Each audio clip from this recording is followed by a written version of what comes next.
Qalbi daryo bo'ladi, tili birro bo'ladi. Kubro yo'lin oladi, kitob o'qigan bola. Dunyo bilan so'zlashar, dunyo bilan bo'ylashar. Bolam deb suyar bashar, kitob o'qigan bola. Hech zamon xor bo'lmaydi, birovga zor bo'lmaydi. Bag'ri keng tor bo'lmaydi, kitob o'qigan bola. Albatta azizlar, mana shunday chiroyligina she'riy bitiklarni muallifi bugun siz bizga begona emas, ko'pchilik insonimiz tanigan, albatta ilk kitoblari ila bugun taqdimot premyerasi taqdim qilayotgan insonimiz Qashqadaryo viloyati Koson tumani shu bo'lmas ili Ayronchi mahallasida tavallud topgan insonimiz Xudoyberdiyev Ziyodulla Namozovich. Ya'ni kim Ziyodulla namoz taxallusida ijod qiladigan ijodkorimizni bugun dasturimiz mehmoni albatta. Galdagi suhbatlarimiz, kechinmalar, she'riyat sohasidagi ilk bitiklar, she'riyat sohasiga mana shu san'atga kirib kelish ilk qadamlari bilan bemalol mana shu ijodkorimizdan endi yillar davomidagi sirli kechinmalarda siz bilan bo'lish maqsadida tashrif buyurdik. Demak, avvalambor assalomu alaykum. Bu shoir buvamiz endi mana hayot va xayol manzaralari degan ilk kitobingiz mana nashriyotdan xudo xolsa bosmadan chiqdi. Kitobsevar muxlislarga mana shu tarqatilish, sotish jarayonlari albatta boshlandi. Endi bu har bir san'atga kirgan ijodkor olamida bittagina savol bilan boshlanadi. Mana shu san'at olamiga, she'riyat olamiga ilk qalamlar qanday bo'lgan? Sizga nima turtki bo'lgan? Qiziq bo'lganda. Qiziq bo'lgan. 80-yillardan keyinmi? Rayamiz Sadaniya. Hamitimiz. O'zbekiston qahramoni Abdulla keldi. Keyin she'rga bordik ham. Yillar roman degan kitob tarqatdi. Kitobdan bir dona oldim, kitob qatori. Keyin ikki o'qiy asli maktablarda men ikki qator she'r yozmayman to'g'risida. Shu she'rni o'qiy asli shunga menga muhabbat uyg'ondi she'riyatga. Keyin oddiy she'rlar yozdim mashaqilab. Eng birinchi olgan shu hammomda yashayman. Asosiy she'rlarni tarbiyaviy. 90% tarbiyaviy. Bunda ism kam o'qiyman to'xtatib. Bizning Koson rayonida bo'lmas degan tomonda zo'r bir hammom qurildi va ishga tushirildi. Bunda boshliq Xoliyar yurarmish beixtiyor. Kasr aka G'alamboy uydagilar ustida. Ularni tanisiz. To'g'ri satgan kamol, loyiq, qiyinchilik bilan kelayapti. O'sha davrdagi ilk she'riy bitiklar, to'rtliklar bilan sekin qadam qo'yish boshlangan sizda. Keyinchalik asosan endi hayot davomida pishib bordik. O'zi asli kasbingizmi? Kasbim temirchi. O'zi asli kasbingiz temirchi. Uni sinf tugatganmiz. Temirchilik bilan keyin hozirgi davrda shug'ullanib kelgansiz. Shunday, hozir ham. Bu shoirlik endi bu talant. Bu Xudo tomonidan berilgan talant. Alloh tomonidan boshimdan o'tgan ishga xalal qilmagan holatda demak ijod bilan shug'ullanasiz.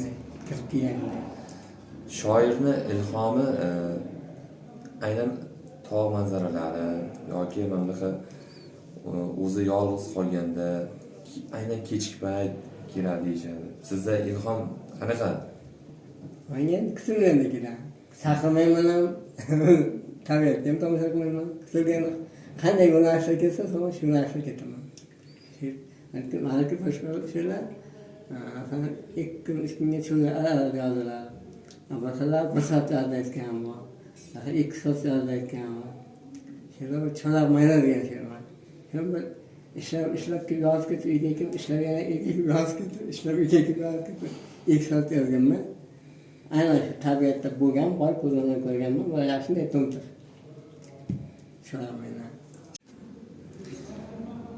O'sha cho'loq mayna degan she'ringiz ikki soatda yozdingiz-da. Ha, Ikki soatda ikki ilhom soatda. kelib, ikki soatda yozilgan dunyoga kelgan yangi she'r mana. Azizlar, yaqinroq kel, qo'rqma mendan. Dardlashaylik, kel bir dildan. Senga ozor bergan qo'ldan qani gapir, cho'loq mayna. Tushib qolding qay tuzoqqa, mayli qo'rqsang, ayt quloqqa. Duch keldingmi bir gumrohga, qani gapir, cho'loq mayna. Qayga ketdi panjalaring, tumtoq poychang yurar arang. Bitib ketdi-yu yarang, oqsab qopsan, cho'loq mayna. Yer ishlasam kelding uchib, qurt qumursqa terding cho'chib, do'st bo'laylik, kelgin uchib. Senga qiyin, cho'loq mayna. Gap bo'lishi mumkin emas, azizlar. Shoir qalbi, shoir tabiat insonlar bilasizlar. Oddiy insonlarga nisbatan ancha farq qiladi. Shoir tabiat insonlar bunaqa o'ziga ajralib turadi. Qaysidir holatda ko'ngilchan bo'ladi, xususiyatlarining biri. Keyin birovga ozor bermaydigan insonlar bo'ladi. Mana sanasizlar insonlar ham xuddi shunaqa bo'ladi. Demak, bu yerda hozir adashmasam 80 dan ko'p she'riy bitiklar bor ekan, qarab chiqsak. Demak, Ziyodulla Namoz hayot va xayol manzaralari degan yangi ilk kitobi mana nashriyotdan chiqdilar. Adadi nusxalari ko'p azizlar. Bu kishini tanigan, bilgan, Ziyodulla Namoz ijodiga qiziqqan insonlarimiz telefon nomerlarini qoldirib ketamiz. Bemalol uchrashib, she'riy kitoblarni bemalol o'zinglar uchun istalgan uchun olib qolsanglar bo'ladi azizlar. Qo'llarga maslahat asosiy kitob ko'proq o'qish kerak. Kitob hech kim har bir ishni boshida kitob qiladi. Kitobdan maslahat oladi, kitobdan ilm oladi. Hatto kitobdan hunar o'rganadi. Kitob odamlar uchun, inson uchun eng qalin do'st. Beminnat ustoz. Kitob o'qigan hech qachon kam bo'lmagan, kam bo'lmaydi ham. Shunday.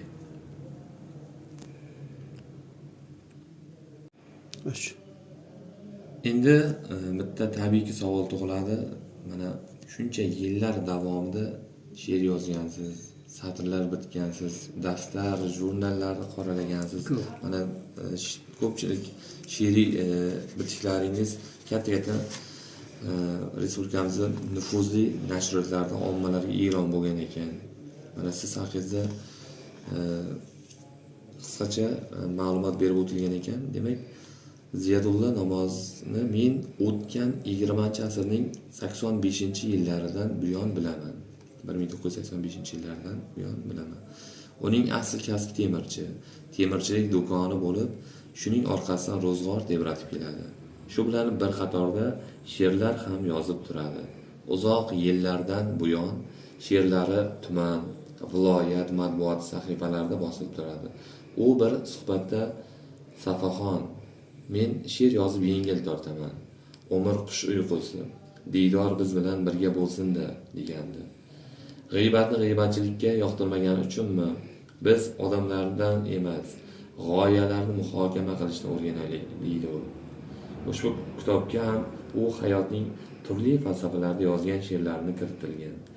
Bir she'rida shunday deydi: kulgu va yig'ining yo'qdir millati, tarjima ham qilib bo'lmas hech qachon, chunki u yurakning noyob tovushi, undan mahrum bo'lma ey aziz inson. Ushbu she'rda samimiylik, pok qalb yashirilgan va go'yo kitobxon u bilan suhbatlashayotgandek. To'g'ri, Ziyodulla Namozning she'rlari bunchalik ham mukammal emas, ammo oq ko'ngil, haqiqatgo'y, kamtar shoirning she'rlarida sodda va samimiylik hamda vijdon barq urib turadi. Demak, qani hayot va xayol manzaralari haqida hikoya qiluvchi she'rlarni o'qishga marhamat qiling, kitobxon degan bo'ladi azizlar. Demak, bu kitob haqida, she'riy kitob haqida qancha gapirsak shuncha oz yiqiladi. Qisqasi, o'zingiz mana shu kitobni qo'lga olib o'zingiz yaqindan tanishib, mana shu ijodkorni olami, ijodkorni sirli olami haqida bemalol taassurotga ega bo'lishingiz mumkin. Azizlar, bu yerda yuqorida aytib o'tdik, hali bitilmagan, nashrga chiqmagan she'rlar juda ham ko'p. Mana shu birinchi ilk natija bilan she'riy kitob nashriyotdan bosmadan chiqdi. Demak, o'ylaymizki, ikkinchi, uchinchi kitoblari ham mana shunday chiroyli premyera qilishda biz yaqinda yordam berib, mana shu ijodkorimizni she'rlarini ommaga, siz aziz kitobxonlarga yaqindan yorishda amaliy ko'makda bo'lamiz albatta azizlar. Demak, so'z o'rnida mana shu kitobsevar xalqimizga, sizni bilmagan barcha ijodkorlarga dildagi niyatlarni aytib o'tsangiz. Aziz kitobxon do'stlar, asosiy yozilgan narsalar qolib ketmaslik kerak. Xalq o'qisin, o'rgansin, foydalansin, ibrat olsin kerak, ibrat bo'lsa. Shuning uchun shu kitobni chiqarish jarayonini tezlashtirdim. Qo'shiqchi hofizda bo'lsa, ko'ngilga yoqqan she'rlar olib qo'shiq qilish mumkin. Bemalol qo'shiq qilish mumkin. Chunki bu yerga nafimiz tegsa, ancha yengil tortamiz. Ham savob bo'ladi, ham kelajakda xudo xohlasa yana undan yaxshi she'rlar yozishga harakat qilamiz. Shu she'rni yozib, xalqni ko'nglidagi darslarni olganday olib borishsa, ko'ngliga joy topib yuradi. O'zi asli mana qo'llarga e'tibor bersangiz azizlar, aziz kitobxonlar, tomoshabinlar deymiz. Qo'llar o'zi haqiqiy temirchi odamni qo'l mehnatlari bilan, lekin qarangki, mana shunday nozik qalam sohiblariga qalam yuqoridan Allohdan beriladi. U xoh temirchiga, xoh quruvchi, xoh tikuvchi, xoh shifokor, xoh san'atkor bo'lsin, u kasbiga qarab tanlanmaydi, inson ajratmaydi azizlar. Shunday ekan, ushbu soddagina insonni o'zini bekorga hayot va xayolni berilmagan bu she'rda faqat va faqat mana o'zinglar oq ko'ngillik, haqiqatgo'y, kamtar shoirning she'rlarida sodda va samimiylik hamda vijdon barq urib turadi aytib o'tilgan. Shuning uchun hurmatli kitobsevar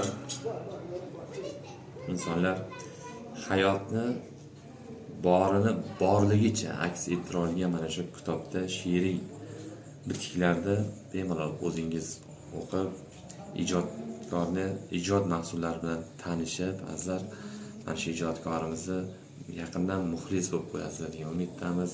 O'ylaymizki, Ziyodulla nomoz taxallusi bilan ijod qilayotgan mana shu bojonimiz o'ziga hozir yoshlariga xos va mos holatda ko'p hayot qirralarini bosib o'tgan keksa bir kitobxon sifatida bundan ham ajoyib she'rlar sizlarga taqdim etishga tayyorlashib turibdi.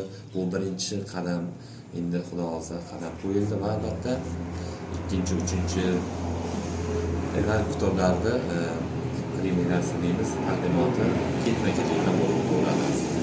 Sog' bo'lasiz, salomat bo'lasiz, ijodkorimizga omad tilaymiz. Mana shunday katta san'at yo'lida, demak, nima deymiz, ulkan muvaffaqiyatlar tilaymiz. Avvalambor mana shu ilk kitob taqdimoti bilan chin qalbdan tabriklaymiz barcha yaqin insonlar nomidan. Sog' bo'ling, salomat bo'ling. Ijodingizga omad.